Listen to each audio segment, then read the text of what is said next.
Hello friends, चलिए आज का सेशन शुरू करते हैं। आज हम लेखपाल एग्ज़ाम के बैच के बारे में बात करेंगे। डिटेल में बात करेंगे कि बैच कैसा होगा, क्या क्या कंप्लीट कराया जाएगा, कैसे आप ज्वाइन कर सकते हो, क्या फ़ीस होगी।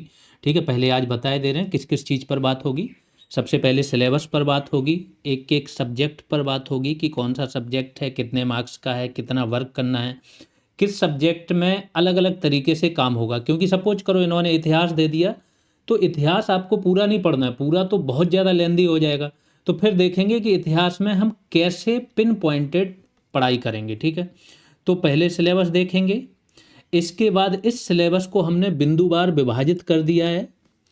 पहला सब्जेक्ट का नाम, जैसे भारत का इतिहास, भारतीय राष्ट्रीय आंदोलन कितने मार्क्स का है ये, ऐसे ही पॉलिटी करके जीएस के जितने सब्जेक्ट हैं वो आ जाएंगे। जैसे इकोनॉमिक्स है, इकोनॉमिक्स में देखेंगे डिटेल में कि कुछ टॉपिक आपके ऐसे हैं जो नॉर्मली नहीं मिलेंगे आपको बुक्स में, और अगर कोई पढ़ाएगा भी तो फालतू की चीज़ें पढ़ा देगा, उससे समझ ही नहीं होगी इन चीज़ों की जितने इन्होंने नए टॉपिक डाले हैं। इसके बाद आ जाएंगे ग्राम विकास, फिर आएंगे, ये हो गया करंट अफेयर्स, विज्ञान एवं प्रौद्योगिकी। ये सिलेबस स्पेशल होने जा रहा है क्योंकि ये भी आपको नॉर्मली नहीं मिलेगा, सिविल सर्विसेज वाले ही पढ़ाते हैं, बाकी आपके पास कुछ फैक्चुअल जानकारी होती है। ठीक है, इसके बाद ये वाला 10 नंबर का आपका पूरा नया है, एनवायरनमेंट एंड आपदा प्रबंधन। अभी हाल ही में हमने फॉरेस्ट गार्ड वालों को पढ़ाया था, बहुत डिटेल में पढ़ाया था, उनके देखो 65+ मार्क्स हैं 100 में से, और बाकी जो बाहर हैं 40 मुश्किल हैं, है ना। तो ये सिलेबस तो बहुत डिटेल में जाएंगे हम। फिर आते हैं डीआई है, डीआई भी पेट वालों को पढ़ाई थी। फिर सामान्य हिंदी, सामान्य हिंदी में देखेंगे कुछ टॉपिक आपके नहीं है, तो चलिए अभी हम देख लेते हैं कि आज करना क्या है, फिर 1 बाय 1 करके आते हैं। फिर कंप्यूटर है आपका और यूपी स्पेशल है। तो स्टार्ट करते हैं शुरुआत से। सबसे पहले तो नोटिफिकेशन आ गया, ये आपका 16 तारीख को आया था। मोस्ट अवेटेड वैकेंसी है ये, कम से कम नहीं तो लास्ट 1 ईयर से बहुत से स्टूडेंट इसका इंतज़ार कर रहे थे। ख़ास तौर से वो स्टूडेंट जो बीपीओ जैसी जॉब को प्रायोरिटी दे रहे थे, किसी वजह से अगर उसमें नंबर कम है, प्लस जिसका हो भी गया है बीपीओ में नंबर भी अच्छे हैं, तो उनको एक प्रकार से ये है कि अभी जब तक डीबी नहीं हो रहा, ज्वाइनिंग नहीं हो रही, इस बीच में इसकी तैयारी कर पाएँ, तो जुड़ाव महसूस कर रहे हैं। ठीक, बढ़िया। एक प्रकार से अगर देखें कि पब्लिक डीलिंग वाली जो सबसे क्लर्क वाली जो जॉब होती है और जिसमें पब्लिक डीलिंग भी है, यानी कि ग्रुप सी की पब्लिक डीलिंग वाली जॉब में लेखपाल समझो one of the best job है। आप बहुत सा ऐसा काम करते हो, मीन्स आपकी ही रिपोर्ट पर एसडीएम वर्क करता है, तहसीलदार वर्क करता है, और ऊपर चीज़ें जाती हैं। कई बार तो डीएम तक जो रिपोर्ट जाती है वो आप बना के भेजते हो, उसी आधार पर निर्णय लिए जाते हैं। ठीक है, सारी चीज़ों की, कोई भी योजना हो गवर्नमेंट की लागू कराना है उस पर, कोई भी भूमि संबंधित, राजस्व संबंधित योजना, बीमा, हर चीज़ आपकी लेखपाल की रिपोर्ट पर डिपेंड करती है। ठीक, तो 16 तारीख को इसका नोटिफिकेशन आया। आवेदन शुरू कब से होगा? 29 दिसंबर से। आवेदन शुल्क जमा करने की अंतिम तिथि कब है? 28 जनवरी। और 4 फरवरी तक आप क्या है संशोधन वगैरह कर सकते हो, यानी 4 फरवरी तक तो सिर्फ आपका फॉर्म वगैरह और संशोधन रहेगा। ठीक, इसके बाद अगर एग्जाम मार्च और अप्रैल में आपके पंचायत चुनाव होने की संभावना है, तो इस टाइम पर तो एग्जाम होने की संभावना है नहीं है, तो चुनाव के या तो जस्ट बाद या मई में, अप्रैल या मई में एग्जाम होने के इसके चांसेज हैं। आपके पास आराम से 4 से 5 मंथ हैं, और ये ज़्यादा नहीं है, ये बहुत कम है, क्योंकि कंपटीशन इसमें बहुत बढ़ जाएगा जैसे बीपीओ में बढ़ा था। ये सब जो जॉब होती हैं, देखा होगा आपने पिछले लेखपाल में कितना ज़्यादा कट ऑफ चला गया था, और जबकि सीटें वहाँ पर भी 8,000 से ज़्यादा ही थी, 9,000 के लगभग थी। तो ये जॉब के लिए हर स्टूडेंट जो पीसीएस की तैयारी करता है, कई बार मेंस लिख चुका है, वो व्यक्ति भी लेखपाल का फॉर्म भर देता है। उसे लगता है कि ये जॉब निचले स्तर का जो एक प्रकार से होता है ना, प्रशासन का जो वर्क करता है वो लेखपाल करता है ना। तो ऐसे होता है। एक तो आईएएस का इंटरव्यू देखना, मॉक इंटरव्यू पढ़ा है, वो लेखपाल था, फिर उसने यूपीएससी निकाली थी। तो इसमें फॉर्म बहुत ज़्यादा गिरेंगे, कहने की बात ये है, कंपटीशन अच्छा खासा होगा। शुरुआत से ही पढ़ाई करनी स्टार्ट कर देना। हाँ, ये होगा कि ऐसा माहौल बन जाएगा, जो शुरुआत में 15-20 दिन जो स्टूडेंट बहुत अच्छे से मेहनत कर ली, वो फिर लास्ट तक रुकता नहीं है, बहुत ईजिली उसके 10-15 नंबर ज़्यादा होते हैं कट ऑफ से। ठीक है, अब आते हैं 1/4 नेगेटिव है, 100 प्रश्न होंगे। पहले सब्जेक्ट वाइज देख लेते हैं। इतिहास 5 नंबर, पॉलिटी 5 नंबर, भूगोल 5 नंबर, अर्थव्यवस्था यानी इकोनॉमिक्स 5 नंबर, फिर ग्राम समाज एवं विकास 5 नंबर, राष्ट्रीय और अंतर्राष्ट्रीय महत्व की समसामयिक घटनाएं यानी कि करंट अफेयर्स 5 नंबर, और विज्ञान एवं प्रौद्योगिकी, साइंस नहीं है यहाँ पे, साइंस एंड टेक्नोलॉजी आ गया, ठीक है, बेसिक साइंस नहीं है, साइंस एंड टेक है। तो ये 7 जो सब्जेक्ट हैं आपके जीएस बेस्ड ही हैं ऑलमोस्ट, इंटू 5 35 नंबर। फिर आ जाते हैं, ये वाला आपका नया डाल दिया है, पर्यावरण पारिस्थितिकी एवं आपदा प्रबंधन। हालांकि यूपी ट्रिपल अभी पर्यावरण से 1-2 क्वेश्चन पूछ ले रहा है जीएस सेक्शन में भी, तो ये इंपॉर्टेंट होने जा रहा है, 10 नंबर का है, और ये नॉर्मली पढ़ते कौन है, पीसीएस मेंस वाले या यूपीएससी वाले, ठीक। फिर डीआई तो आपका पेट में भी रहता है, नॉर्मली देखो तो पेट का बहुत सारा कॉमन सिलेबस है, ठीक। तो यहाँ पर भी डीआई है 10 नंबर की, और 10 नंबर की हिंदी है। हिंदी में अभी आगे चल के हम देखेंगे कि कौन कौन से टॉपिक हैं, कौन से नहीं हैं।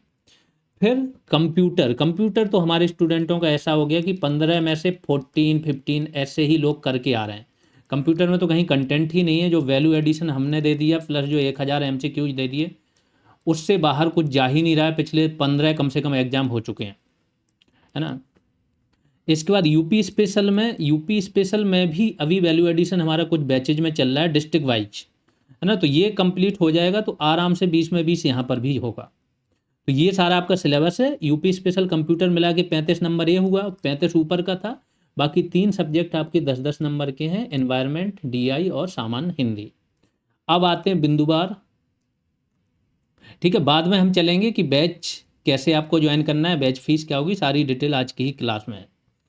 तो भारत का इतिहास एवं भारतीय राष्ट्रीय आंदोलन, अगर इसका पहला पॉइंट देखें कि भारतीय इतिहास के अंतर्गत क्या आएगा, सामाजिक, सांस्कृतिक, आर्थिक एवं राजनीतिक पक्षों की जानकारी, मतलब सब कुछ दे दिया इन्होंने।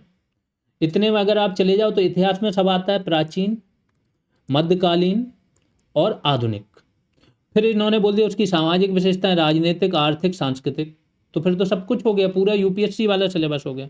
लोग क्या पढ़ेंगे, कैसे पिक करेंगे, हम यहाँ से उठाएंगे पिन पॉइंटेड टॉपिक्स, क्योंकि ये वाले जो जहाँ पर टॉपिक इन्होंने मेंशन कर दिया ना, वहाँ से ज़्यादा क्वेश्चन बनने की संभावना होती है, खासतौर से मॉडर्न हिस्ट्री से। तो ये वाले तो आपके मेंशन हो गए कि भारत का राष्ट्रीय आंदोलन, स्वतंत्रता आंदोलन, राष्ट्रीयता का अभ्युदय, इतना ही देखना है। लेकिन यहाँ पर हम उठाएंगे इनके पिछले 10 से 15 एग्जाम्स, और इनमें से किस किस टॉपिक से इन्होंने क्वेश्चन पूछे।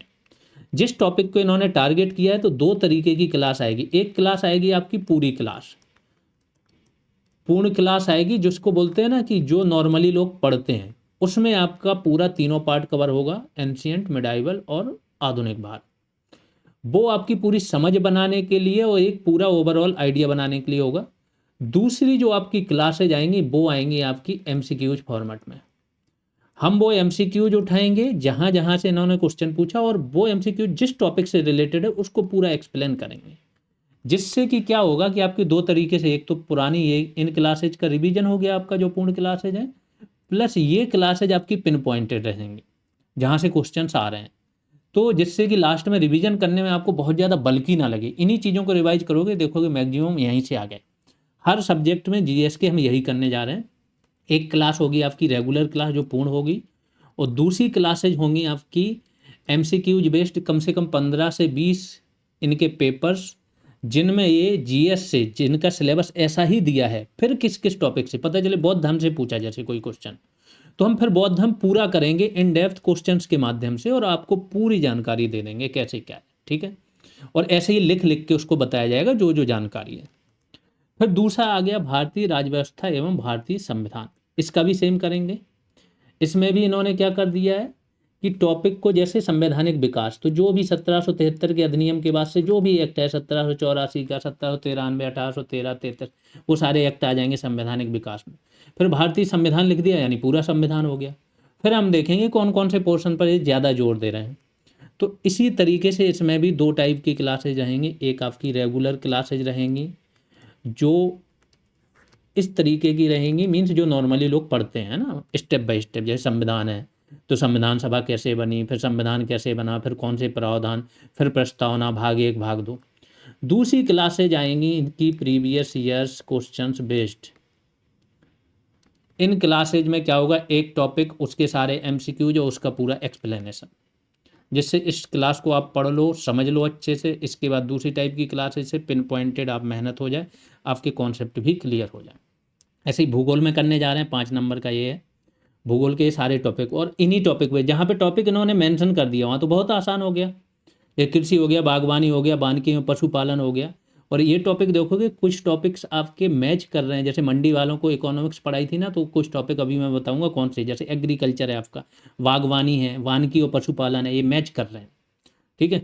जनसंख्या एवं नगरीकरण, फिर विश्व भूगोल के बारे में जानकारी, ये सारी चीज़ें। स्मार्ट सिटी, स्मार्ट विलेज डाल दिए जैसे इन्होंने अभी, तो ये नॉर्मली भूगोल में ऐसे नहीं पढ़ते हैं लोग। ठीक है। स्मार्ट सिटी एक अलग से डाल दिया, मेंस वगैरह के लिए लोग प्रिपेयर करते हैं इसको। अब जैसे आ जाते हैं इकोनॉमिक्स, तो जो मेजर यहाँ पर सब्जेक्ट जहाँ पर ज़्यादा वर्क करने की ज़रूरत है, जो नॉर्मली नहीं है या नॉर्मली हैं तो फैक्चुअल हैं, लोगों की समझ नहीं बनती, वो कौन कौन से, एक तो इकोनॉमिक्स,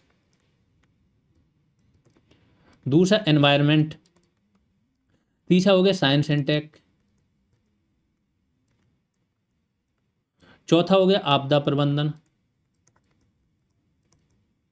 पांचवा हो गया कंप्यूटर, जो नॉर्मली मैंने क्या बोला, एज दिलाएंगे आपको। ठीक है। ये हो गया कंप्यूटर। इसके बाद हिंदी में भी देखोगे सारे टॉपिक नहीं पढ़ने, अभी हम आएंगे यहाँ पर। फिर जीएस आपकी पिन पॉइंटेड तैयारी के साथ अगर कवर हो जाए, आराम से 10 से 15 क्वेश्चन का एज मिलेगा बाकी स्टूडेंटों पे, जो कि हर एक, कोई भी आप बैच उठा लो, बीपीओ उठा लो, बाहर जाके देखो जीएस रेवोल्यूशन के स्टूडेंटों के नंबर और बाहर वालों के। ऐसे जूनियर असिस्टेंट 55-12 उठा लो आप, मंडी सचिव उठा लो, फॉरेस्ट गार्ड उठा लो, और पेट में भी ऑलमोस्ट टॉपर्स देखोगे आपको जीएस रेवोल्यूशन के मिल जाएंगे जो यहाँ से पढ़ रहे थे। ठीक है। तो अगर इकोनॉमिक्स में आ जाएं, तो भारत में आर्थिक नियोजन, उद्देश्य एवं उपलब्धियां, यानी कि ये आपका क्या आ रहा है, प्लानिंग। प्लानिंग कमीशन जब से बना, फिर आपकी पंचवर्षीय योजनाएं वहाँ से, हालांकि प्लानिंग कमीशन बनने से पहले की भी इसमें चीज़ें आ जाएंगी। ठीक है। 1938 से जो काम शुरू हुआ। फिर नीति आयोग की भूमिका, नीति आयोग की भूमिका आपकी मंडी वाला टॉपिक है, मंडी में था ये, बहुत डिटेल में कराया था स्टूडेंटों को, और ऑलमोस्ट क्वेश्चन मंडी का तो इकोनॉमिक्स 20 क्वेश्चन आए थे, यूपीएससी लेवल के 18 क्वेश्चन यहाँ के स्टूडेंटों ने किए थे। फिर सतत विकास लक्ष्य, ये भी मंडी का टॉपिक है, सस्टेनेबल डेवलपमेंट गोल्स, और उसको इंडिया में क्या क्या चल रहा है उनसे रिलेटेड, कौन कौन सी योजनाएं चल रही हैं। फिर सरकार के बजट के अवयव एवं वित्तीय प्रणाली, इंपॉर्टेंट टॉपिक है, बजट के अवयव क्या क्या होते हैं, भारत की वित्तीय प्रणाली, ये भी मंडी का टॉपिक है। ये भी मंडी का टॉपिक है। भारत में कृषि, उद्योग एवं व्यापार वाणिज्य का विकास, ये भी मंडी सचिव वालों का टॉपिक है, उन लोगों के 28 या 30 टॉपिक थे इकोनॉमिक्स से, उन्हीं में से ये सारे। भारत में स्वतंत्रता के पश्चात भूमि सुधार, ये भी मंडी वालों का टॉपिक है। भारत में वैश्वीकरण और उदारीकरण के प्रभाव, जो आपका आया था एलपीजी 1991 के सुधारों के बाद, लिबरलाइजेशन, प्राइवेटाइजेशन और ग्लोबलाइजेशन, इसके बारे में, इसके प्रभाव देखने हैं। औद्योगिक नीति में परिवर्तन तथा इनके औद्योगिक विकास पर प्रभाव, तो ये चीज़ें देखनी है हमें। और इसके बाद आधारभूत संरचना, ये सारे टॉपिक आपके इकोनॉमिक्स के तो मंडी वालों के उससे कोलैबोरेट कर रहे हैं, तो ये बहुत आसान हो जाएगा फिर ये तो कराना, क्योंकि ये हमारा टेस्टेड भी है कि इससे बाहर गया ही नहीं था, तो इसमें और प्लस प्रीवियस क्वेश्चन के साथ इनको क्या करना है, अरेंज कर देना।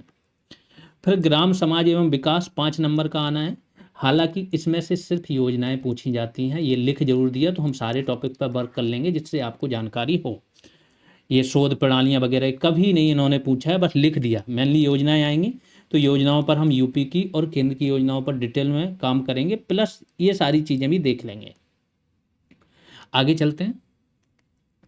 ये देखिए, ये दे दिया ना, केंद्र और राज्य सरकार की ग्राम विकास से संबंधित योजनाएं। फिर राष्ट्रीय और अंतर्राष्ट्रीय महत्व की समसामयिक घटनाएं देखनी, करंट अफेयर्स, इसको देखेंगे। फिर आ गया आपका साइंस एंड टेक्नोलॉजी, इसके भी टॉपिक ऐसे हैं, और बिल्कुल सारे टॉपिक इन्होंने क्या कर दिए हैं, डिफाइन कर दिए, तो बहुत ईजी हो जाएगा। 5 नंबर में डिफाइन किए, जैसे रक्षा प्रौद्योगिकी, तो बहुत सारी चीज़ें रक्षा प्रौद्योगिकी में इंडिया नया कर रहा है ना, हल्के लड़ाकू टैंक, जोरावर, ये बहुत सारे आप देखोगे, यूएवीज नए बन रहे हैं, तो वो सारे जितना भी करंट में चीज़ें चल रही वो के आ जाएंगी। अंतरिक्ष प्रौद्योगिकी में इसरो कौन कौन से इंजन, अभी आ गया था LBM-3 वाला, तो ऐसी सारी चीज़ें। ऊर्जा स्रोत, नैनो प्रौद्योगिकी वगैरह, है ना, CNR राव का नाम आप लोगों ने अगर सुना हो, इनको भारत रत्न दिया था, आज से हो गया अब तो काफ़ी टाइम, शायद कांग्रेस सरकार ने दिया था। तो नैनो प्रौद्योगिकी के वो जनक हैं इंडिया में।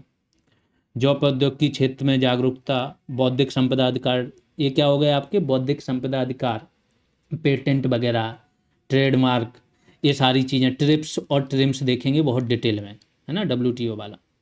प्रौद्योगिकी का स्वदेशीकरण, तो साइंस एंड टेक आपका नया होने जा रहा है। फिर पर्यावरण पारिस्थितिकी तथा आपदा प्रबंधन, पर्यावरण सुरक्षा तथा पारिस्थितिकी तंत्र, इकोसिस्टम, बहुत ब्रॉड टॉपिक है। अभी फॉरेस्ट गार्ड वालों को पढ़ाया था, कुछ वैल्यू एडिशन क्लासेज भी आई थी, है ना। वन्यजीव और वन्यजीव संरक्षण, वन दरोगा और फॉरेस्ट गार्ड वालों को ये चीज़ें पढ़ाई जा चुकी हैं, और इन टॉपिक से उनके क्वेश्चंस नहीं गलत होते, होने की संभावना, सिंगल क्वेश्चन गलत होने की संभावना नहीं रहती है ना। स्टैटिक है, कुछ करंट में चेंज तो हो नहीं रहा है, करंट में जो चीज़ें चेंज हो रही, कॉप वगैरह देखेंगे क्या है, तो उससे जोड़ देंगे। फिर जैव विविधता, पर्यावरण प्रदूषण एवं क्षरण, पर्यावरणीय संज्ञा, तो ये सारे टॉपिक हैं आपके। साथ में यहाँ से हो गया आपदा प्रबंधन। हाल ही में अगर आप लोगों को याद हो, भूकंप का मैप जारी हुआ है, भारत का जो भूकंप मैप है फिर से नया बना है, और अब ज़्यादा क्षेत्र बढ़ गए हैं जो भूकंप संभावित क्षेत्र हैं भारत के। और पहले जोन 5 तक था, अब जोन 6 शामिल हो गए हैं, ठीक है, 6 जोन इंडिया में हो गए भूकंप संभावित। तो ये सारी चीज़ें करंट से अपडेट करके जब ये कराएंगे तो आपदा प्रबंधन बहुत ईजी हो जाएगा। और प्लस इसमें एक्ट आ गए, आपदा प्रबंधन अधिनियम। आप लोगों को पता हो कि आपदा प्रबंधन अधिनियम आपका कोरोना काल में भी क्या है, लागू हुआ था। तो ये सारी चीज़ें देखेंगे, NDM में क्या होता है, SDM में क्या होता है काम इनकी, और निचले स्तर पर कैसे वर्क करते हैं। तो ये पूरा आपदा प्रबंधन डिटेल में कराया जाएगा। फिर आ जाएंगे DI के लिए। DI के लिए हमने क्लासेज दी थी पेट वालों को, और उनका ऑलमोस्ट किसी भी लेवल के क्वेश्चन थे, प्रैक्टिस करा दी थी क्लासेज के बाद, आराम से सॉल्व हो रहे थे। तो यहाँ पर भी दिक्कत नहीं है, 10 नंबर बहुत ईजी है। फिर आते हैं सामान्य हिंदी। सामान्य हिंदी में अगर देखो, पहला आ गया आपका जो पत्र होते हैं, सभी टाइप के पत्र हो गए, अनुसूचना हो गई, है ना, अधिसूचना वगैरह, ये सारी चीज़ें, विज्ञप्ति, कार्यालय आदेश, अधिसूचना, परिपत्र संबंधी, यहाँ से क्वेश्चन आएंगे। फिर वर्ण विचार में इन्होंने स्वर, व्यंजन, मात्रा, पहचान, प्रयोग, ध्वनियों का वर्गीकरण, ये सारी चीज़ें, यानी वर्णमाला। शब्द रचना में संधि, संधि विच्छेद, समास, उपसर्ग, प्रत्यय, ठीक। फिर शब्द प्रकार में तत्सम, तद्भव, तत्सम, देश विदेशी, ये सब संज्ञा, सर्वनाम वगैरह। यहाँ पर मतलब इन्होंने टॉपिक थोड़ा सा एक वो कर दिया, उसके अंदर सब टॉपिक दे दिए, ठीक। हालांकि कुछ टॉपिक नहीं है जो इसमें नहीं आएंगे, वो मैं अभी बताऊंगा। जैसे शब्द ज्ञान, पर्यायवाची, विलोम, ये सब, सार्थक शब्द, समशुद्ध, भिन्नार्थक शब्द, शब्द शुद्धि, व्याकरणिक कोटियाँ, प्रसंग, लिंग, वचन, पुरुष, काल, व्यक्ति, पक्षवाच्य, वाक्य रचना, प्रकार, ये सारी चीज़ें आ गई। इसके बाद विराम चिन्हों का प्रयोग, मुहावरे एवं लोकोक्तियाँ, रस, छंद, अलंकार वगैरह नहीं है इसमें, ठीक है। तो जितना आपके इसमें दिया है सिलेबस में, उन्हीं टॉपिक्स पर वर्क करना है। फिर दूसरा भाग है, ये है कंप्यूटर का। कंप्यूटर में तो बात ही नहीं करनी, कंप्यूटर तो कहीं पे भी जाओ, जो GS रिवॉल्यूशन से जुड़ा होगा स्टूडेंट, उससे पूछो, किसी भी बैच में होगा। अब उसके आराम से कंप्यूटर में 14 या 15 क्वेश्चन सही हो रहे हैं, 15 में बात कर रहे हैं, टोटल क्वेश्चन ही 15 आते हैं, ठीक। क्योंकि यहाँ पर जो वैल्यू एडिशन PDF दे दी है 227 पेज की, वो ऐसे कवर है बिल्कुल जो नया सिलेबस है इनका, जो नए तरीके से क्वेश्चन पूछ रहे हैं वो, प्लस 1000 MCQ, दोनों में से कोई भी कंप्लीट कर लो, आराम से ये लेवल आ जाता है। तो कंप्यूटर तो ये है। अगला है आपका उत्तर प्रदेश स्पेशल। यहाँ पर रेगुलर क्लासेज आपको दी जाएंगी, इसके साथ में नया साथ में वैल्यू एडिशन आएगा। इस वैल्यू एडिशन में डिस्ट्रिक्ट वाइज काम हो रहा है, आयोग UP के, ये सारी चीज़ें हो रही हैं। डिस्ट्रिक्ट वाइज बहुत डिटेल में काम हो रहा है, मतलब कोई डिस्ट्रिक्ट आसपास के मैप के साथ, कौन से और डिस्ट्रिक्ट आसपास हैं, किस दिशा में, कौन सी नदी बह रही है, कौन सा वन जीवन से संबंधित वहाँ पर है, झील, है ना, नदियाँ, पहाड़, पठार, कौन सा फेमस व्यक्ति वहाँ से रहा है उस जिले से। मतलब इतना काम हो रहा है कि आप देखोगे कि जितने भी नए क्वेश्चन से पूछ रहे हैं, उसके 90% क्वेश्चन तो एक सिंगल वैल्यू एडिशन PDF में से हो जाएंगे। 10% और होगा, 10% में क्या आ रही, योजनाएं, नीतियाँ UP की, या UP के करंट से रिलेटेड। तो यहाँ पर हम UP का जो करंट होगा ना, उसको हम टारगेट कर लेंगे कि UP में करंट से रिलेटेड चीज़ें क्या पूछ रही। ऐसे ही GS में कई बार क्या हो रहा है, पिछले कुछ एग्जाम्स में GS में सब्जेक्ट तो दे दिए, लेकिन उस सब्जेक्ट से जो क्वेश्चन आ रहे हैं वो करंट बेस्ड आ रहे हैं, है ना। तो वो हम देखेंगे कि करंट बेस्ड कैसे क्वेश्चन आ रहे हैं और उस हिसाब से हम जीएस को टैकल करेंगे। ये तो हो गया आपका सिलेबस बिंदुवार। ठीक, अब आते हैं बैच का। बैच 18 तारीख को ही एप्लीकेशन पर डाल दिया गया था। जीएस रिवॉल्यूशन सर्च करना है प्ले स्टोर पर, एप्लीकेशन डाउनलोड करना है। एप्लीकेशन डाउनलोड करने के बाद लॉगिन कर लेना है। लॉगिन करने के बाद ऑल कोर्सेज में जाना है। ठीक है, ऑल कोर्सेज में जाके कैटेगरी कभी कभी कोई और सेलेक्ट होती है, वहाँ पर कैटेगरी ऑल कैटेगरी कर देना, तो सारे बैच जो यहाँ चल रहे हैं वो आ जाएंगे। या तो ऊपर ही बैच दिख जाएगा, नहीं तो ऑल कोर्सेज, या एक स्टोर करके ऑप्शन आता है एप्लीकेशन पर ही, उसमें भी जाओगे तो बैच दिख जाएंगे। कोई प्रॉब्लम आ रही तो इस वीडियो के डिस्क्रिप्शन में लिंक रहती है बैच की, वहाँ से मिल जाएगा, प्लस कमेंट सेक्शन में भी बैच की लिंक रहती है। ठीक है, तो बैच आप 18 तारीख से ही अवेलेबल है, ज्वाइन कर सकते हैं। पहली क्लास आएगी 22 दिसंबर 2025 को। चूंकि स्टूडेंटों से पूछा गया था, सबसे ज़्यादा स्टूडेंटों की डिमांड है कि एनवायरनमेंट से शुरू किया जाए, तो पहली क्लास एनवायरनमेंट की ही आएगी। ठीक है, 25 पहली क्लास तो 22 को आ जाएगी और काफ़ी विस्तृत क्लास होगी, मतलब 15-18 पेज की होगी। इसके बाद 25 तारीख से आपकी रेगुलर अल्टरनेट डे पर क्लास आएगी। क्योंकि एक क्लास, दो क्लास, इतनी विस्तृत क्लासेज आनी शुरू हो जाएंगी, तो आपको एक दिन का समय चाहिए होगा वो क्लास को याद करने के लिए। जैसी 3-4 क्लास होगी, आपका कंटेंट इतना हो जाएगा कि आपको ठीक ठाक याद करने को रहेगा। फिर हम देखेंगे कि जैसी ज़रूरत पड़ेगी, है ना, अगर हमें स्पीड तेज करनी है तो एक दिन में 3-3 क्लासेज भी आती हैं, 2 क्लासेज भी आती हैं। वो हम बैच के हिसाब से, कब एग्ज़ाम की सुनने की न्यूज़ आ रही है कि कब एग्ज़ाम होने वाला है, वो चीज़ें देख के बैच को उसी हिसाब से मैनेज कर दिया जाता है। बैच की फ़ीस 399 रुपीज़ रखी है। कुछ स्टूडेंट इसमें भी देखते हैं, देखो आप लोग क्यों सोचते हो कि फ़ीस ज़्यादा है, क्योंकि आपको टेलीग्राम पर क्या लगता है कि बहुत सारे बैच ज्वाइन करने होते हैं इधर उधर। जो जीएस रिवॉल्यूशन के कोर स्टूडेंट हैं उनसे पूछो, इस बैच के अलावा आपको बुक लेने की भी ज़रूरत नहीं होती है, कोई टेस्ट भी इधर उधर टेस्ट ही लेने की ज़रूरत नहीं होती है। ठीक है, तो किसी और चीज़ की ज़रूरत नहीं पड़ती। उस हिसाब से अगर ये फीस देखो ना, तो कुछ भी नहीं है। जिस हिसाब से मेहनत होनी है 5 से 6 महीने, 4 से 5 तो कम से कम होनी ही होनी है, तो समझो लास्ट तक आप लोगों के साथ रहा जाता है। और प्लस यहाँ से अगर आपने केवल जितनी चीज़ें कराई उसकी 80% भी कर ली, तो गारंटीड रहते हैं, टॉपर्स में नाम रहता है, टॉप 100-200 में, है ना। तो जब ये सारी चीज़ें मिल रही हैं तो मुझे नहीं लगता ये फीस कुछ है ना। उन लोगों को लगती है फीस वगैरह जो कहीं पर भी फोकस नहीं कर पाते हैं, जिन्हें हर बार लगा रहता है ये भी खरीद लें, यहाँ से खरीद लें, यहाँ पे भी बैच ले लें, तो फिर लगेगा, ज़रूरत ही नहीं है। आराम से एक बैच ज्वाइन करो, कॉपी एक लो बड़ी सी प्लेन पेपर वाली और बनानी शुरू कर दो, है ना। फिर बैच ज्वाइन करने के बाद आपको क्या करना है ये ध्यान रखना, टेलीग्राम ग्रुप आपका आज शाम तक बना दिया जाएगा। इस नंबर पर आपको क्या करना है, स्लिप भेज देनी है। टेलीग्राम नंबर है, कभी कभी क्या होता है ये नंबर आपका डायरेक्ट सर्च करोगे शो नहीं करेगा, ग्रुप शो करेगा इसकी जगह। तो अगर ग्रुप शो करता है तो ग्रुप में जाना है, एडमिन देखना है ग्रुप के एडमिन में, और राज मिश्रा नाम की जो आईडी होगी उस आईडी को सिलेक्ट करके उस पर डायरेक्ट मैसेज कर देना है। एक तो ये हो जाएगा, या फिर इस नंबर को सेव कर लो। सेव करने के बाद आपको क्या करना है, फिर भेज देना। दो चीज़ें हैं, बस भेजना टेलीग्राम पर है, स्लिप टेलीग्राम पर आनी चाहिए। इसके बाद आप क्या जाओगे, एप्लीकेशन पर चैट करके एक ऑप्शन होता है, चैट में जाओगे, उसमें जाके आपका एक लेखपाल नाम से ग्रुप बन गया होगा। वो ये तभी आप इस ग्रुप में ऐड होते हो जब आपने बैच ले लिया है। इस पे जाओगे आप, लेखपाल नाम से ग्रुप होगा, उस ग्रुप में आपको लिंक मिल जाएगी टेलीग्राम ग्रुप की, तो टेलीग्राम पर भी ज्वाइन हो जाओगे। कंटेंट सारा ऐप पर ही मिलेगा। टेलीग्राम में क्या होता है, एक्टिविटी होती है, ग्रुप कॉल होती है, टास्क टारगेट वगैरह दिए जाते हैं, तो यहाँ पर भी जुड़ जाओगे। ठीक, और तभी क्लिक करना है लिंक पर जब आप टेलीग्राम पर स्लिप भेज चुके हो।